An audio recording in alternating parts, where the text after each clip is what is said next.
a gente tem capacidade e disposição a tomar riscos, tá?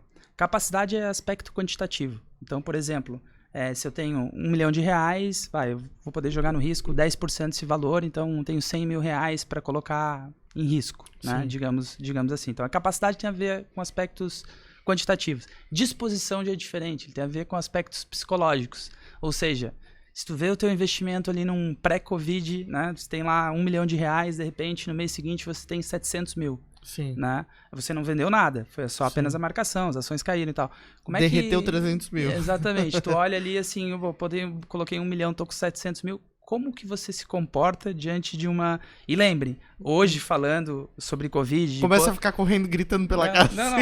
E assim, né, e hoje falar de Covid, depois que já voltou tudo, o mercado já tá nas máximas de nova coisa. Lembrem que no momento que caía 30%, vocês lembram do sentimento, né? O mundo ia acabar, ia ser dizimado pelo vírus. Então, assim, uma coisa é a gente eu falar agora. Tem muita gente que eu pergunto assim, não, tranquilo, voltou tudo depois.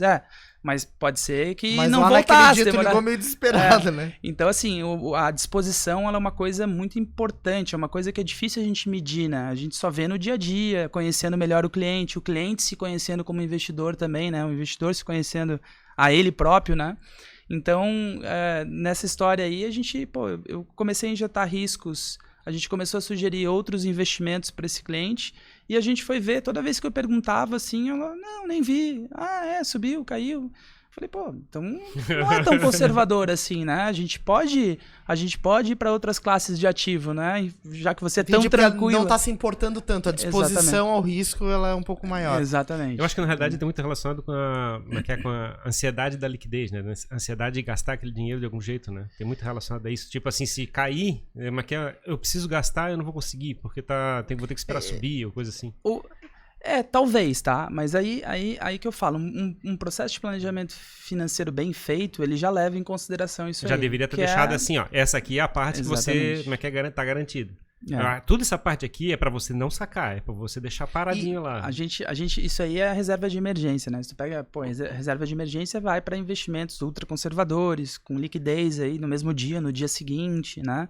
E a gente sempre faz uma continha bem simples, assim, de 6 meses a 1 ano dos seus gastos mensais. Por que eu falo de 6 meses a 1 ano? Porque depende muito da tua previsibilidade de receitas, né? Então, de repente, um funcionário público pode ter 6 meses só de reserva de emergência porque ele tem uma previsibilidade maior. De repente, tu vai pegar um empreendedor de alto risco, o negócio num mês dá muito dinheiro, no outro sai no vermelho, que tem muito mais...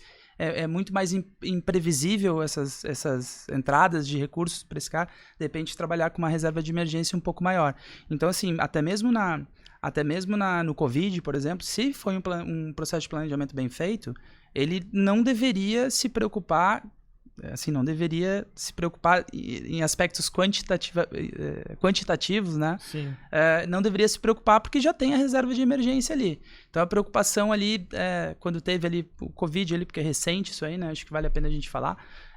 Cara, eu lembro que o assessor ele acaba virando um psicólogo, né? E tu tua equipe deve ter recebido uma enxurrada de ligações. Muito, mas assim, a gente tem que estar do lado, isso aí eu acho que faz total diferença. Outra coisa que eu gosto muito não sei se vocês já escutaram o termo skin in the game, que é ter a pele em jogo. Eu sou fã de Taleb. Hoje todo mundo é antifrágil, todo mundo mas eu já leio Taleb desde 2010, 2009.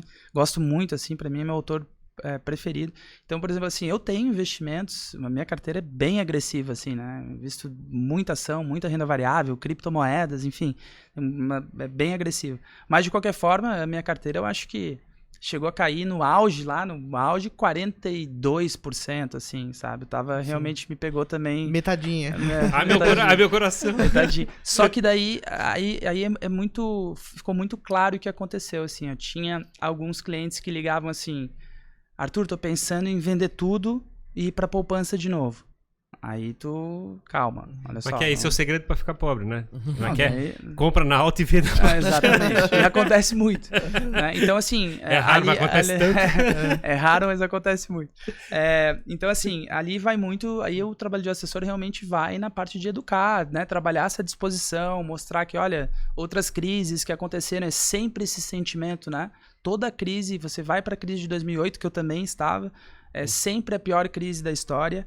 É sempre... O mundo vai acabar. O mundo vai acabar, não tem como a gente sair dessa. Essa é a pior de todas. E até então, a gente sempre saiu, sempre voltou. O mundo volta um pouco diferente, mas... Acho que é uma vantagem de botar um pouquinho em cripto, né?